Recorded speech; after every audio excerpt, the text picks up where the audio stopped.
அனைவருக்கும் வணக்கம். கேஎம்ஜிஎஃப் சேனல் உங்கள் அனைவரையும் அன்போடு வரவேற்கிறது. இந்த வீடியோவில் நம்ம என்ன பார்க்க போகிறோம்னா, தரித்திரம் பீடை நீங்க அனைத்து சௌபாக்கியங்களையும் பெற தூபம் போடும் முறையை பற்றி நம்ம பார்க்க போகிறோம். நம்முடைய வழிபாட்டு முறைகளில் எப்படி விளக்கேற்றுவது நம் முன்னோர்கள் முதற்கொண்டு கடைபிடித்து வரும் வழக்கமோ, அதே போல் வீட்டில் சாம்பிராணி தூபம் போடுவதும் நம் முன்னோர்கள் காலத்திலிருந்தே கடைபிடித்து வந்த ஒரு பழக்கம். அந்த தூபம் போடுவதை ஒவ்வொருவரும் ஒவ்வொரு விதத்தில் கடைபிடிப்பாங்க.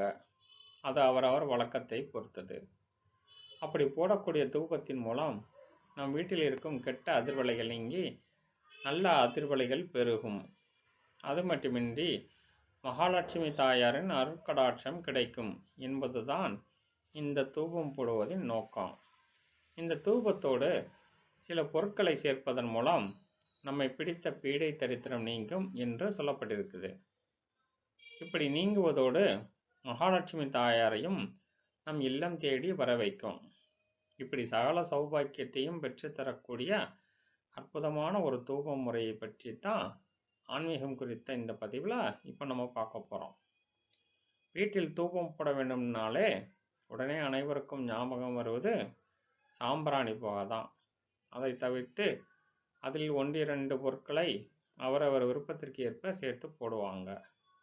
அப்படி போடாமல் இந்த முறையில் தூபம் போட்டால் சகல சௌபாக்கியத்தையும் பெறலாம். அது என்ன தூபம்? வாங்க. இந்த தூபம் போட நாட்டு மருந்து கடையில் கொப்பரை தேங்காய் பொடி கிடைக்கும், அதை வாங்கி வச்சுக்கோங்க. அதே போல் சாம்பிராணியும் குங்குளியமும் வாங்கி ஒன்றாக கலந்து ஒரு டப்பாவில் வச்சுருங்க. இத்துடன் சேர்க்க வேண்டிய இன்னொரு பொருள் பார்த்திங்கன்னா நெய்.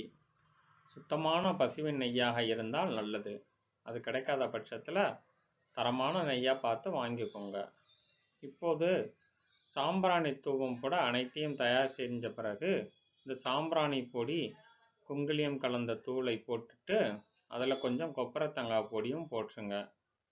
அத்துடன் சர்க்கரை 1 ஸ்பூன் சேர்த்த பிறகு நெய்யை ஊற்றுங்க. இந்த சாம்பிராணி தூபத்தில் வீட்டில் வெளியே இருந்து உள்ளே அப்படியே காட்டிட்டு வாங்க. அப்படி வரும்போது நிலைவாசலுக்கு காட்டிவிட்டு நிலைவாசலின் கதவின் பின்புறமும் காட்டுங்க. அதன் பிறகு பூஜை அறை மற்ற இடங்கள் எல்லாம் இந்த சாம்பிராணி தூபத்தை காட்டுங்க. இப்படி வாரத்தில் 3 முறை தூபம் போடும்போது உங்கள் குடும்பத்தில் உள்ள அனைத்து பீடைகளும் நீங்கும் அப்படின்னு சொல்லியிருக்காங்க. இதை செய்ய முடியாதவங்க வெள்ளிக்கிழமை அன்னைக்காவது இந்த தூபத்தை தவறாமல் போட்டுட்டு வருவது நல்லது. எப்போதும் நாம் போடும் தூபத்துடன் இந்த பொருட்களை சேர்த்து போடும்போது அனைத்து சௌபாக்கியங்களையும் பெறலாம். எனில் அதை செய்வதில் நான் தவறே இல்லை. இந்த தூபம் வழிபாட்டில் உங்களுக்கு நம்பிக்கை இருந்தால் நம்பிக்கையுடன் செஞ்சு நல்ல பலனை பெறுங்கள்.